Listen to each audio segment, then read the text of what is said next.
Hi, I'm Phil Ball, pastor of Odyssey Christian Church in Jenks, Oklahoma. We're part of the Christian Church Disciples of Christ, and we offer a non-judgmental approach to support your personal journey of faith. After the message, we invite you to keep listening for a presentation from our wonderful band. And if you want to experience worship live, we invite you to find out all the details at www.facebook.com/Odyssey CC.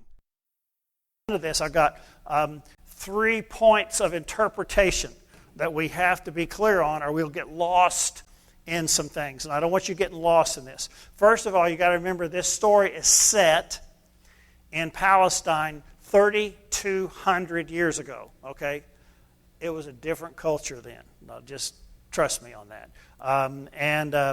To ask the story to be factual, as you would have seen on TV news coverage, as long as it wasn't Fox, you would not have seen this story this way. That's important, and let me tell you that it's even more important. And I won't get into this tonight, but it's important to be able to say, what were the authors of this story attempting to communicate? That really frees you up. Rather than asking the scientific Western question of, did that really happen that way? You ask the question of, well, what might those dudes and dudettes, although I think probably dudes wrote it all, what might they be communicating to us? So that's an important first. The second is that this is a story of promiscuous violence. It's just everywhere. And so you've got to take all of your high moral development care that Christianity has spent so many years trying to nurture in us away from this, and just let it be the violent thing that it is, and figure out how God works even in that kind of stuff. Because it's possible that the takeaway of all this may be that God even works through injustice and through violence. If you look at Rwanda and Syria and Iraq and Afghanistan in our time, I am clear that God works even in those desperate situations. And then third, the last takeaway that I want you to help you is that this is the last story about the last judge in the book of Judges. And I have to say that the judges in the book of Judges had nothing to do with magistrates or any kind of court system. And that's really hard, but they were really local heroes. It should be renamed the Book of Local Heroes, that would just come up they would rise up from among the people out of one of the 12 tribes when a crisis occurred. Because if you attended American history class and you recognize that we did the Declaration of 1776 and that we only had the Constitution in 1789, there was a number of years there where it was a Confederate government. It was where the states were autonomous and they had to agree with each other. And when they had trouble on the frontier of, say, North Carolina would say, Virginia, could you send some troops? And Georgia, could you send some troops? And they would say, I don't think so. And we got clear that system of government wouldn't work. And that's exactly what happened 3,200 years ago. And that's what this is about. These local heroes would come up and try to get something accomplished. And it was difficult to do that. Now, you tired already? Because Samson was the last of the local heroes. So there we go. Now here we go with the story. The Israelites again did what was evil in the sight of the Lord, and the Lord gave them into the hands of the Philistines for 40 years. So there we are in this historical setting, and the 12 tribes have moved into this territory. And do you remember David and Goliath and all that stuff? And Goliath was a Philistine. Good job, thank you very much. Well, that whole group of folks that moved in, they came basically, they think, from Greece. And the thing that made them significant is that they had management of iron. They knew how to make iron, and the indigenous cultures, including the Israelites, were still in the late Bronze Age. And when your bronze sword hits an iron sword, it's going to be hard on the bronze sword, so that they had more ability to manage and take over. So the Philistines were a big deal. So that's how the setting is, regardless of the theological thing about the Israelites doing what was evil in the sight of God. That's a frequent repetitive statement in the history of Israel. But then God starts to do something about it, and that's what this next verse is about.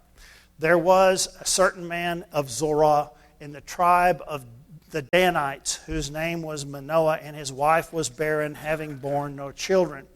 Now, some of you know this too much, and that is that in the time of, anytime you find this virgin birth thing going on, you know something special is going to happen. And so out of this comes this special character and this special birth.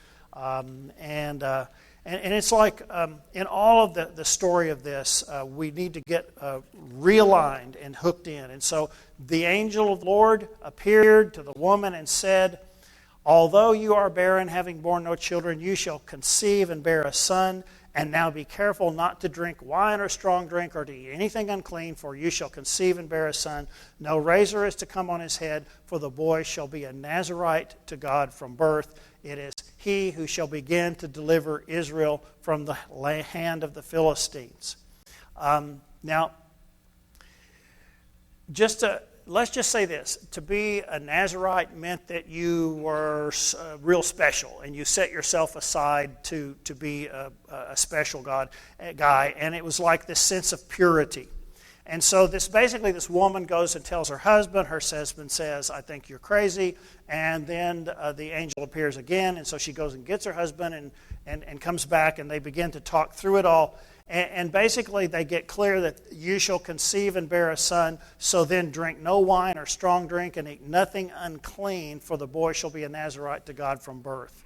And this is a setting for an unusual life. Now, here's the twist. You'd think it was a life of purity and nice and wonderful, and he's all pure and clean and all this stuff, when in reality, he's just the opposite, okay? And that's, for me, kind of how God works. No Christ-like persona here, and that's in the next line, okay? Once Samson went down to Timnah, and at Timnah he saw a Philistine woman. And basically he goes, "Woman, give me woman." That's basically how he acts. I won't read the whole narrative to you, but he basically says to his parents, "Get her for me." And they say, "Well, wouldn't you like one of these Israelite women?" And he goes, "No, want that one." And this is the kind of intelligence that I feel from Samson after living with him for some time. And so here's the story. He wants this woman. He goes down to court her, and in the process, he kills a lion. And all this is just great stuff for in our picture and in our image. And he rips this lion apart. It says that the Spirit of the Lord rushed over him, and he rips this lion apart, and he leaves him there. And so the carcass rots, and honeybees, being honeybees, get around to this carcass, and they build a hive in the carcass. And he made several trips down to Timnah to see this babe. And on his way back, another time, he walks by the carcass. You know how guys do that? They go, "Oh, I did that," And he says, "Oh, it's full of honey." And so he gets him some honey, and he has a little feast there, and then he goes on down, and it's going to be the wedding time. This is what I call, this is like a Jewish reality TV show. It's like there's all this craziness that goes on. And so he goes down there and has a wedding feast, and he tells them this riddle, being the kind of thing, and he makes up this big riddle of, out of the eater comes something sweet, and all this kind of stuff. And if you can guess what it is, I will give you 30 wedding garments. And so there's this big competition with all these Philistine men hanging around this Philistine woman, and this thing going on, and they really want to find out the answer. And he has not told anybody what the answer is. He hasn't told his intended fiance, he hasn't told his mom and dad, he hasn't told anybody. But all these Philistine men go to this young bride and say, "We're going to burn your house if you don't find out what that is." And so she goes to Samson and goes, I must find out. And so he tells her, and then she tells them, and then they get the right answer, and then he gets mad. And here's the way the text reads.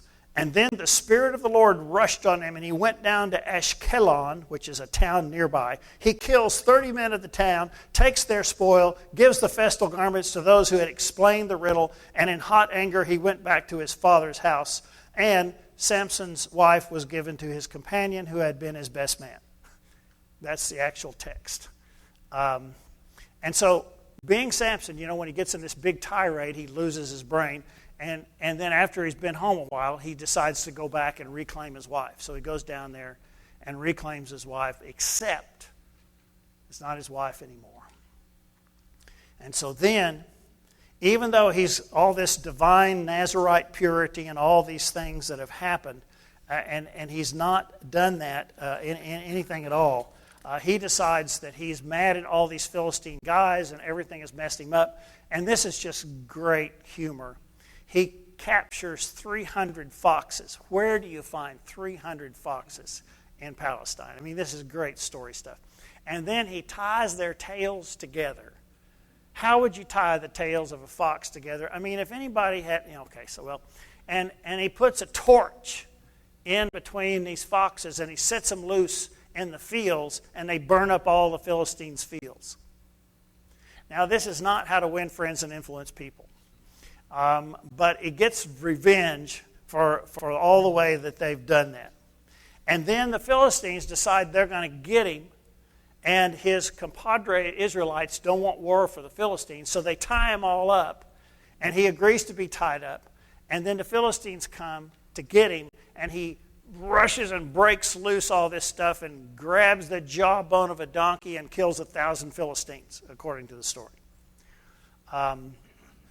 Or Philadelphians, wherever he was, it doesn't, whatever. And so all this stuff is going on. And this is just a great, wonderful tale of craziness. But just for a moment, let's reflect. And by the way, it's a better picture when the bike. That's a picture that was entitled "When Delilah Reflects." So I thought that needed to be in our reflection piece.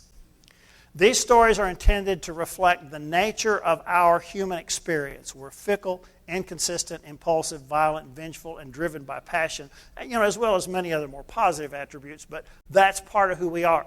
And the thing about this story is it doesn't try to cover this stuff up. It doesn't try to purify Samson. It doesn't try to make him into something that he's not. And yet God has still claimed him. And that's a very, very important piece. Now, these stories are intended to reflect the nature and character of God, that God moves in human history. God does not ignore everything. God does not sit off on some kind of a high cloud, as if clouds you could sit on them, or somewhere just watch it all. God brings life from the barren. God moves in this woman, brings life, allows freedom of choice, does not manipulate or control what's going on. God fights for the underdog. God even uses poor decisions to bring about redemption, because Samson is the local hero, and he's the only one of the whole Hebrew Jewish community who stand up for things against the Philistines. And so he becomes a hero that way. Okay, so now let's get into the Delilah part. But you got to know all that stuff so that you can understand the Delilah part, okay? I mean, because if you just said, after this he fell in love with a woman in the valley of Sorek, sounds like something Dr. Seuss would write. But it actually is a valley between the tribe of Dan, where they lived, and the Philistines, and whose name was Delilah. That's the way the text starts out. And Delilah means flirtatious, which fits her role in the story. Okay, now she had to be really something, because this is really interesting. So he falls in love with her. The lords of the Philistines find out that he's in love with her, and so they want to find out from Delilah to coax him to tell her to reveal his great strength and how they may overpower him, so that we may bind him in order to subdue him, and we will give you 1,100 pieces of silver. So instead of threatening to kill her like he did with his first fiancée, they're going to reward her with 1,100 pieces of silver. It would seem that she's highly motivated. So let's let's play with this story. So the Philistines coaxed Delilah to find out the secret. And just for show of hands, how many people are familiar with this story enough to not kind of know where it goes? Okay, 1, 2, 3, 4. Okay, good. All right. So that doesn't make you get an A+ in church.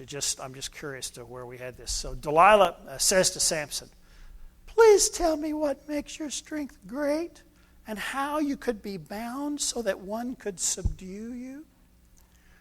And Samson said to her, "If they bind me with 7 fresh bowstrings that are not dried out, then I shall become weak and be like anyone else." So sleep, she does it. He wakes up. The Philistines come right in. He breaks loose, beats them all up. But Samson is not really fast. I mean, this is a great story, you know. Either that or he was so in love, or she was so amazing. Then she comes, "You have mocked me and told me lies." And then she goes in, "Please tell me." And so he says, "Well, if they bind me with new ropes that have not been used, then I shall become weak like anyone else." So she does that. And they come in, and he breaks loose from those, and he beats them all up. She starts again. "Until now you have mocked me and told me lies, until how you could be bound." And so he goes into another one. "If you weave 7 locks of my head with the web of a spider, and make it tight with a pin, then I shall become weak like anyone else." So she does all that. And the boy does not get it. He's not supposed to tell her this stuff. It's like, get a brain, okay? It's just, but, here we go. So while he slept, Delilah took the 7 locks of his head and wove them into a web, and he made them tight with a pin. And then she said to him, "The Philistines are upon you, Samson." But he awoke from sleep, pulled away the pin, and beat them all up. Last one. "How can you say I love you when your heart is not with me? You have mocked me 3 times now and have not told me what it makes your strength so great." And then the text says this: "Finally, after she had nagged him with her words day after day and pestered him, he was tired to death, so he told her his whole secret." Too stupid to leave town and find another Delilah number 2. Okay. And so he does. And he says, "Okay already. A razor's never came upon my head, for I've been a Nazirite of God from my mother's womb. If my head were shaved, then my strength would leave me, and I would become weak and be like anyone else." And then she said, she puts him to sleep. She does all that stuff. He cuts off all his hair. "And the Philistines are upon you, Samson." And he woke from his sleep, and he thought, "I will go out as at other times and shake myself free." But he did not know that the Lord had left him. Now, I will tell you that in these stories, in all these stories, one we did with Joseph, and Potiphar's wife, and stuff like that, they're written in such a way that the power of God is that which gives the hero strength. The power of God was that which informed Joseph and helped him work through all the stuff that happened on the other side of Potiphar's life. The power of God is that which is associated with Samson's strength. And so the power of God has left him because of this breaking of his vow, etc. And these stories, the presence of God in our lives is a source of strength and protection. And that's something that I hope that when you walked out of here, you go, maybe I will ask God to help me with wisdom and strength and protection in the issues that I have to deal with. And so that's what happened. And so the Philistines, they seize him and they gouge out his eyes so that he can't see. They bring him down to a place called Gaza and bound him with bronze shackles. And he ground at a mill like a service animal in prison. But is this story over? Well, the last 2 verses. "But the hair of his head began to grow again after it had been shaved." You see, those Jewish dudes who wrote this stuff were clear that God is never finished with us, and that God will not leave us.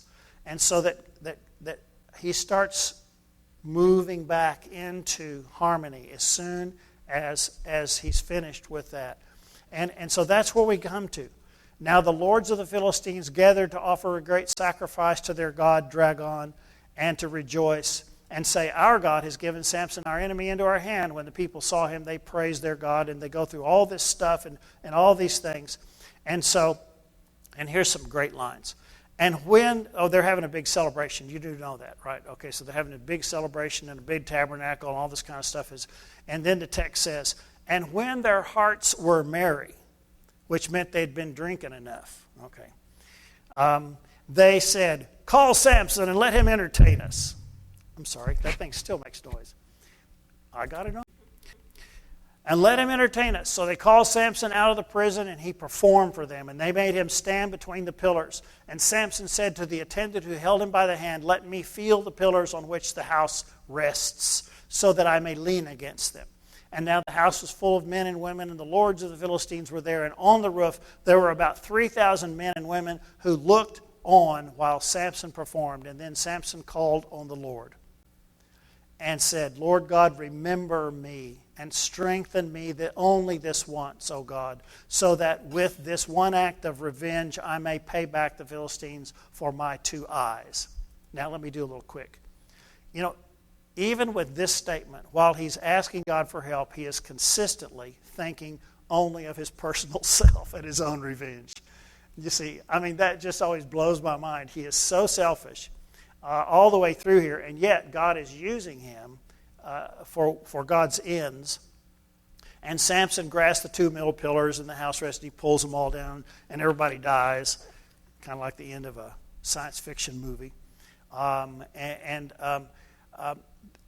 Given the warfare mentality of this period of history, Samson was considered to be a successful hero of God because he worked with and supported the Israelites' attempt to overcome their captors.